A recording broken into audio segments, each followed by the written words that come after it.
Good morning. It is Wednesday, November 13th. Here's what we're working on. Hamilton councillors set to vote today on a motion to ask the province for help with encampments. Trial date has been set for the 2018 World Junior players charged with sexual assault. And Elton John's new documentary looks back on his unique career.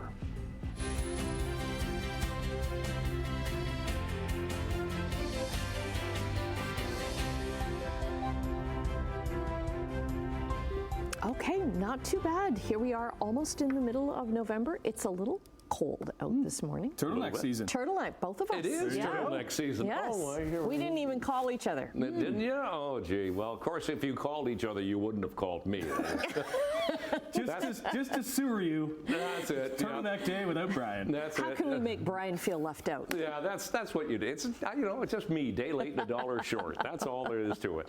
As I always say, yeah, it's a little chilly this morning. We're sitting on the freezing mark at the moment. We're sitting at 0, so a little cooler than it was yesterday morning. But today we're going to have the sunshine back with us like we did yesterday.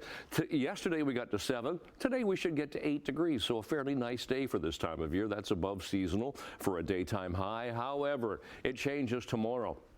Tomorrow will get a little bit milder, but we do have periods of rain settling in. We have a disturbance coming at us from the west. That's going to bring us cloudy skies, rain, periods of rain on and off throughout the day tomorrow, and then staying fairly cloudy now on Friday. So we'll give you details on the forecast in a few minutes. Right now, traffic, nothing going on. It's pretty light. That's the 403 on Waterdown Road. That's our exclusive camera. Doing okay so far this morning. We'll check some MTO traffic cameras coming through Stony Creek, Grays Road. That looks good. Top of the Burlington Skyway Bridge, nothing to see there. Even Appleby Line doing okay. So generally around the Horseshoe, we're fine. No problems in town Hamilton at the moment. We will keep you posted. We'll look at weather and traffic coming up. Right now, the news. Okay, thanks very much, Brian. Hamilton councillors are set to vote on a motion today that would call on the Premier to consider using the notwithstanding clause to help with encampments in the city. Simone Gavros joins us now with more from Hamilton City Hall. Well, so far, about 13 mayors across the province have signed a letter calling on Premier Doug Ford to use a notwithstanding clause to address encampments in cities. But some people living in encampments here in Hamilton say that being removed from parks won't address the crisis. Now, the motion that's being put forward in front of councillors is being brought forward by Ward 5 Councillor Matt Francis as a way to address encampments in parks and public spaces. This motion comes after another proposal was brought forward last week looking to clear encampments out of city parks, but the decision was ultimately put off until next year. Now, many gathered at a press conference yesterday at Bayfront saying that people feel trapped without jobs, without a place to live, and with no choice despite what people may think. Now, the city says that there are just over 1,500 people experiencing homelessness and about 300 encampments in the city. Currently, there are about 618 shelter beds in Hamilton between permanent, temporary, and overflow shelter spaces. There's also the additional 192 temporary shelter beds being added to existing facilities that council recently approved, along with the 80 temporary outdoor shelter beds.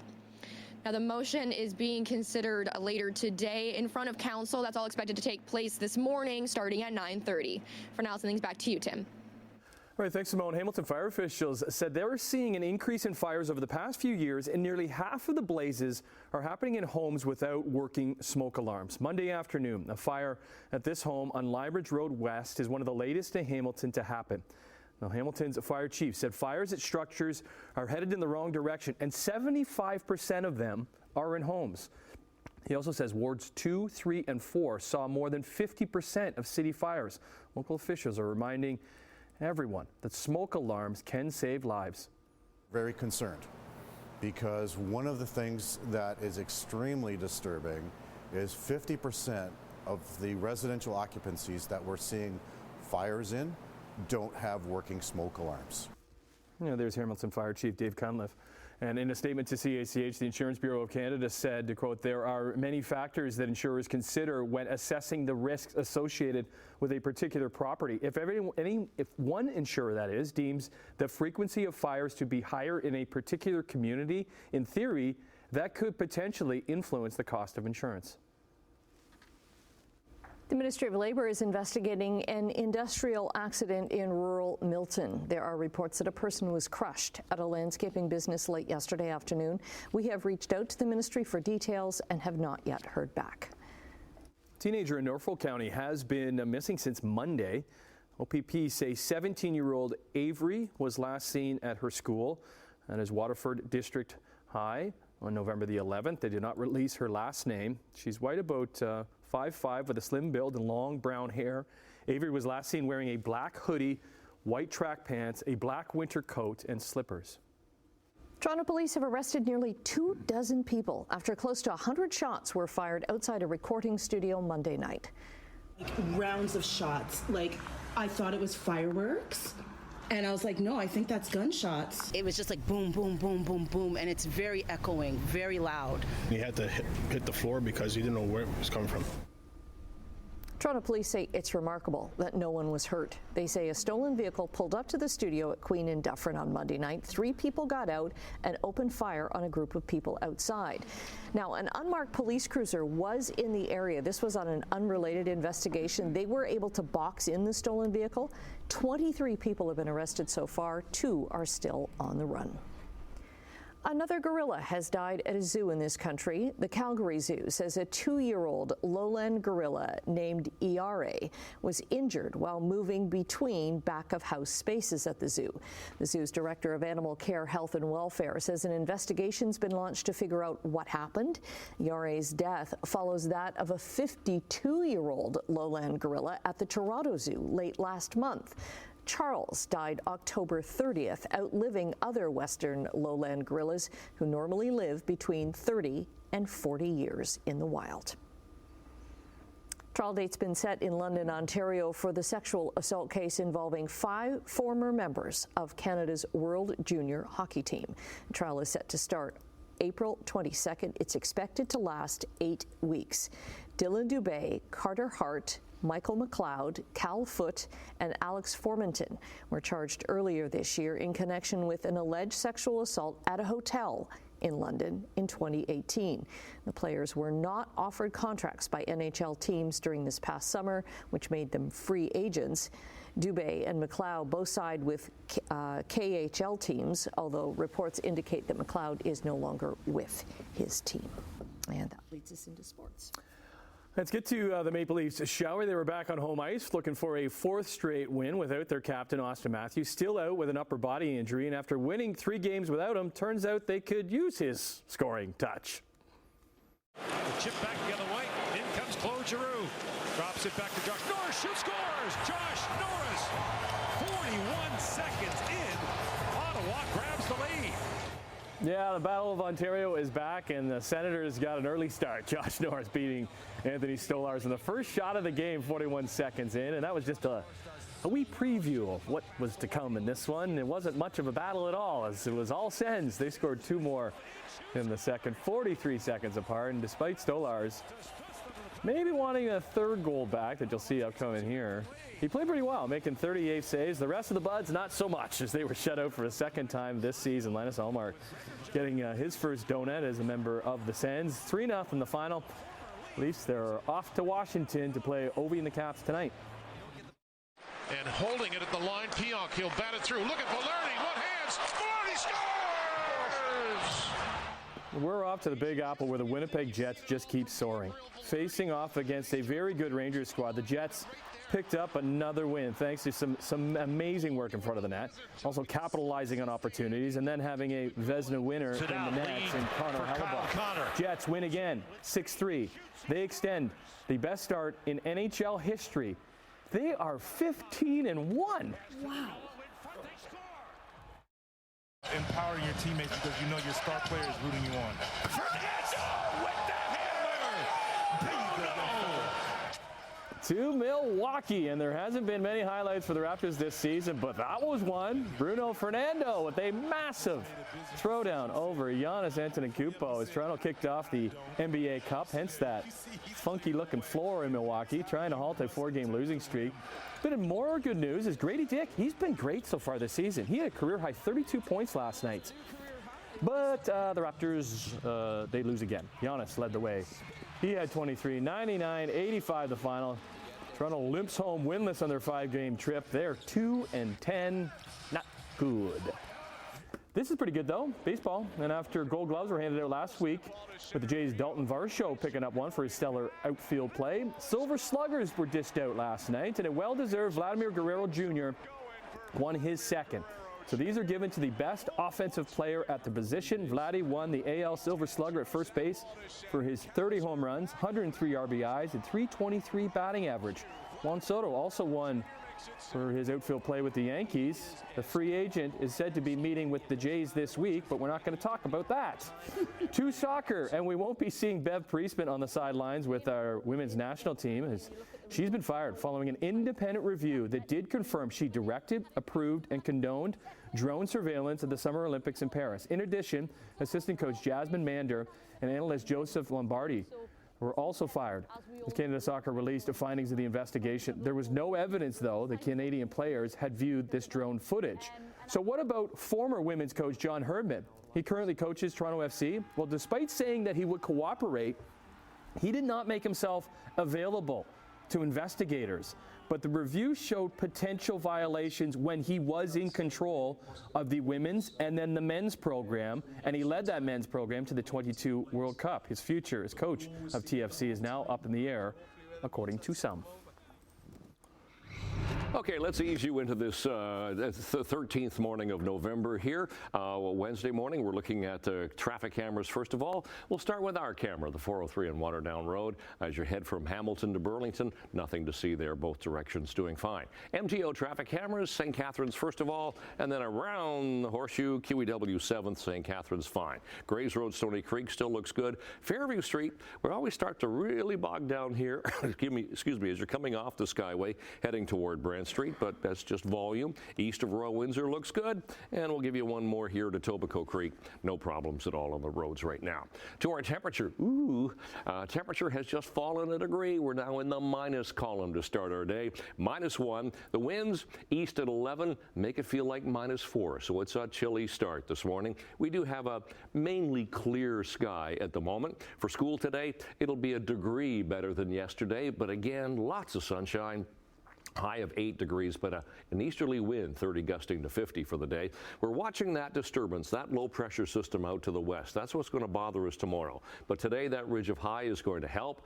But tomorrow, as that low advances, ahead of it, you get the clouds, you get the chance of shower. Well, actually, it's going to be rain. Periods of rain on and off throughout the day tomorrow, and then staying fairly cloudy into Friday.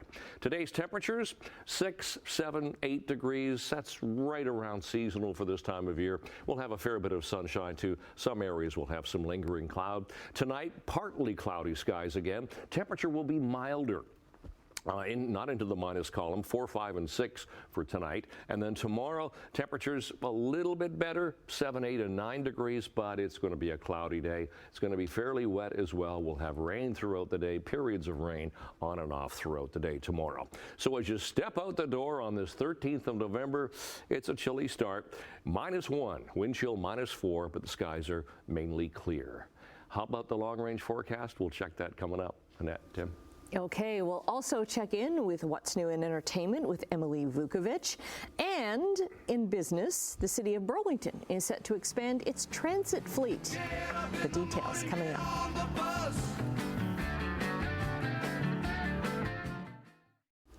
We're coming up on 6:16 on your Wednesday morning. Time to say good morning to Emily. Hi, good morning. Coming up in Chit Chat, we've got Elton John's new documentary. Arkell's frontman, Max Kerman, working on a new book, and he helped fellow Canadian, he asked fellow Canadian Michael Bublé to help him out. And Alanis Morissette, well, she's in the news again, and we will tell you why coming up. Were you in line for Taylor Swift merch yesterday? No, but we are going to be talking about that because people were walking out with like armfuls of Hundreds of dollars worth, yeah. I'd say thousands. You went really high. I'd say thousands. Yes, that's crazy to me. Are you surprised? No. No. Not at all. I love the joy that it's bringing to so many people and feel bad for the parents that are shelling out the big bucks. Or maybe it's them working hard, having jobs and paying for them themselves. I like the sense of community among Swifties too. I think it's nothing but positive. So let's work the positive on it because it starts tomorrow night. Yeah. Okay, we'll see you in a bit. In business news, our dollar is down 4 basis points in overseas trading this morning to 71.68 cents U.S. Gold is up nearly $9. Crude has gained 67 cents. It's trading at $68 now, 79 cents U.S. a barrel. Checking midday trading in Europe, markets are up across the board, fairly small gains. Off to Asia we go. Markets were down in Tokyo and Hong Kong, but up a little bit in Shanghai. North American markets on Tuesday. Some gains for the TSX on Bay Street, some losses for the Dow Jones. That up and down, it kind of continues down 382. Some slight losses for the NASDAQ. Let's see how they do when markets open on this Wednesday. We're middle of the week. It's November the 13th. City of Burlington is spending nearly $17 million to expand its public transit fleet. Actually, the funding is coming from all 3 levels of government. It will help buy 15 new conventional, hybrid, and electric buses to replace aging ones. 4 of the buses will be electric, part of a new pilot project. 6 more specialized transit vehicles will be added to the fleet to support door-to-door service for people with specific needs. Digital signage at bus stops will also be updated to show real-time schedules. And Burlington Mayor Marianne Mead Ward is going to be on the show today. That's just one of the things we'll be talking about. Okay, let's get to those port strikes in both British Columbia and Quebec. Will soon be halted after the federal government said it's going to intervene these work stoppages. Ottawa ordered port workers in Vancouver and Montreal back to work and to resolve these labor disputes. They said the move is due to impacted supply chains, thousands of jobs, and Canada's reputation as a reliable trading partner. So the strike began back on November the 4th in BC, and then it took place in Montreal on Sunday. The union representing nearly 1,200 dock workers at Montreal's port says it's a dark day for workers' rights. One expert said even though the strikes weren't that long, it will take some time to recover. Every day that they stop work, it might take 2 or 3 or 4 days to catch up. So you might see some deliveries a little late for December. You might see a few empty shelves in December. You know, the Trudeau government said port workers should be back to work within the next few days. Will the federal labor minister also force Canada Post and its unionized workers into binding arbitration? Hamilton Centre NDP MP Matthew Green says the postal union's been trying to negotiate for a year. He thinks it's within their rights to negotiate their wages. Canada Post issued a 72-hour lockout notice yesterday, hours after the Union for Mail Carriers handed in their 72-hour strike notice. Canada Post is offering 11.5% wage increase over 4 years. The Postal Workers Union is looking for a 22% increase over that time. 7-Eleven's parent company in Japan is exploring a management buyout to take the retailer private. So the deal is reportedly worth more than $58 billion US and would give the company more control and also pressure from Canada's alienation Couche-Tard's takeover bid.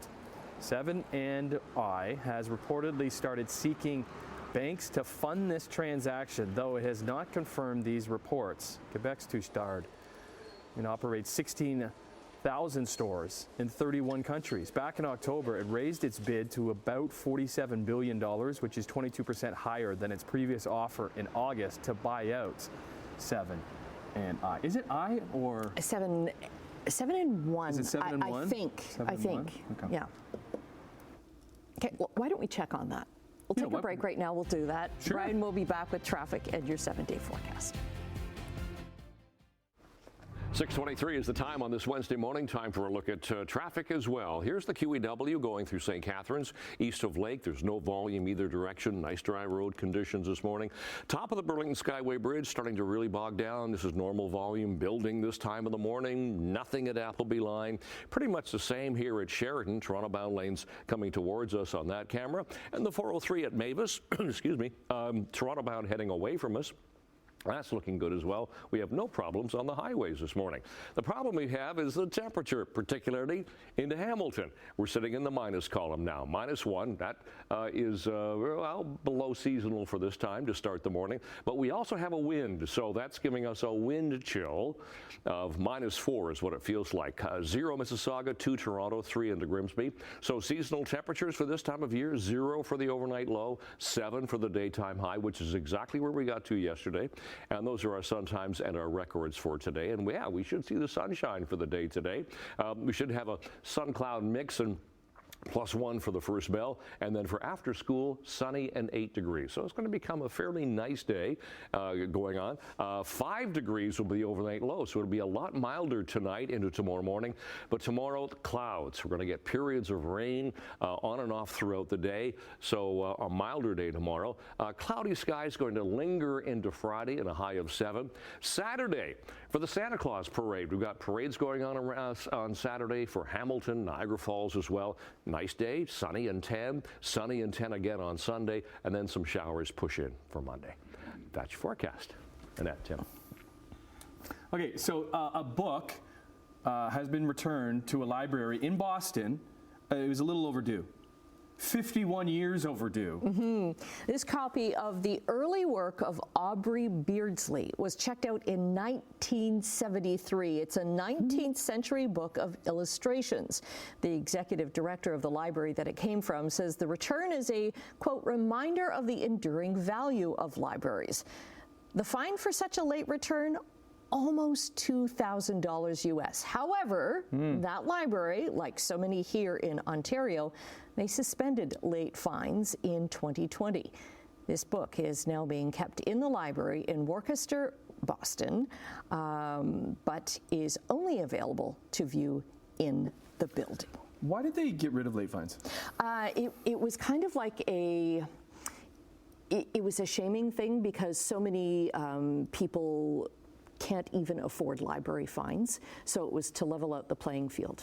Is there any punishment or whatsoever? Like you could just bring it back whenever? You have to. I know in Hamilton, if a book is damaged or something, you're supposed to pay for the replacement value of it. Right, but you still are supposed to. You can. How long are you allowed to take a book out for?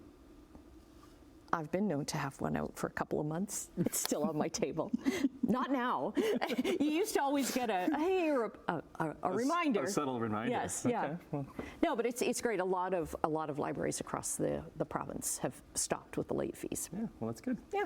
Because we want you reading. Okay, we'll do some more reading coming up after the break on this Wednesday, November the 13th. We'll see you in a bit.